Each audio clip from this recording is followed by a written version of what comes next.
The throne room of the Galactic Sovereign stretched wider than most planetary capitals. Crystalline pillars rose like frozen lightning, and the air hummed with the weight of 1,000 conquered worlds. King Jatharon sat upon his obsidian seat, his 4 eyes gleaming with ancient pride. Around him stood representatives from species across the known galaxy, scaled, furred, tentacled, and everything between. Elsa walked into this grand chamber with her boots clicking against the polished floor, her worn leather jacket a stark contrast to the ornate robe surrounding her. Beside her, Leo carried a simple duffel bag, his expression carefully neutral. They were the only humans in a room full of beings who considered humanity a curiosity at best, a footnote in galactic history. "The humans have arrived," Jatharon's voice boomed, translated instantly into every language present. "How quaint. Tell me, small ones, why should the Galactic Council grant your species a seat among the established civilizations?" Elsa met his gaze without flinching. "Because we're survivors, Your Majesty. We adapt. We overcome." A ripple of what might have been laughter echoed through the chamber. The king's mandibles clicked in amusement. Brave words from a species barely capable of faster-than-light travel. "My empire has stood for 50,000 of your years. My soldiers have never known defeat in single combat." He gestured to his right, where a massive warrior stood, Commander Krelax, his exoskeleton gleaming, 3 arms each holding a blade forged from quantum-folded metal. "No species in this galaxy," Jatharon continued, "has ever bested my champion's blade technique. It is perfection refined over millennia. This is why we rule, because we are simply superior."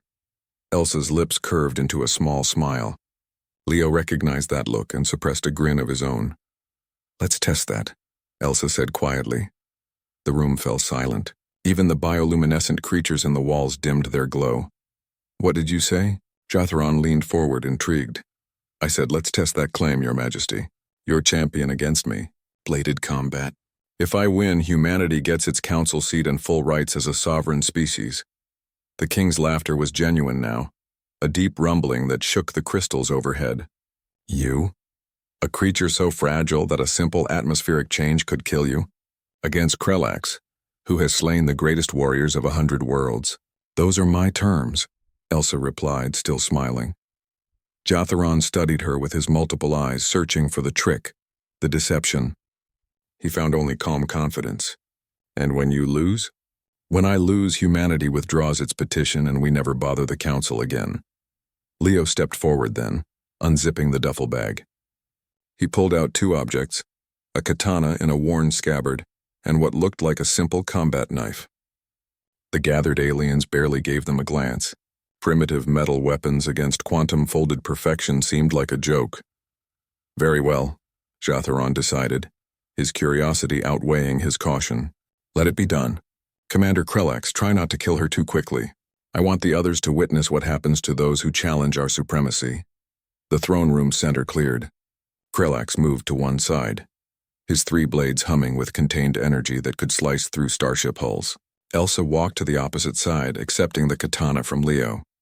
She drew it slowly, the simple steel catching the light. "Any last words, human?"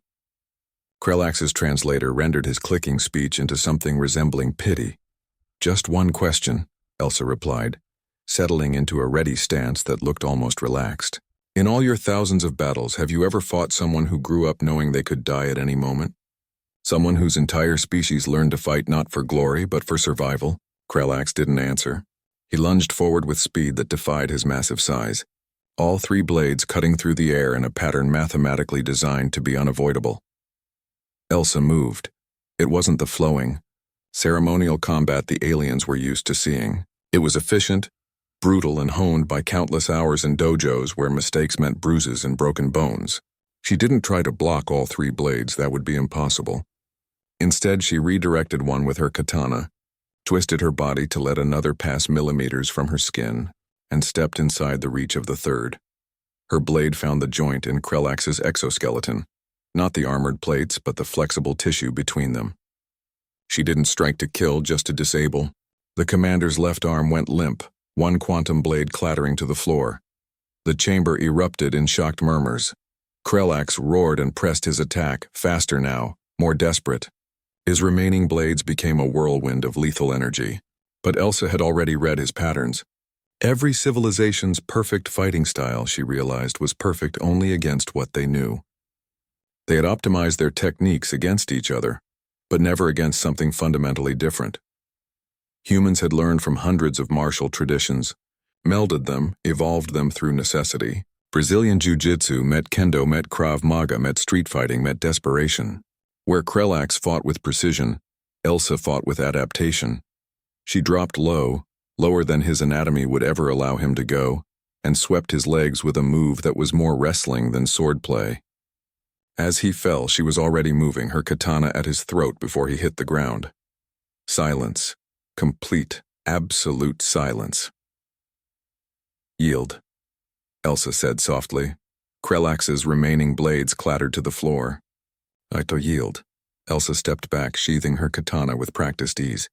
She turned to face King Jotharon, that same small smile still on her face. Leo had walked forward with a medical kit, already moving to check Krelax's wound because that's what humans did. They fought hard but patched up their opponents afterward. Jotharon rose from his throne slowly, all four eyes fixed on the human girl who had just done the impossible. How? He asked, genuine confusion in his voice. You asked why humanity deserves a seat at the table, Elsa replied. It's because we had to earn everything we ever got. We didn't evolve on a paradise world.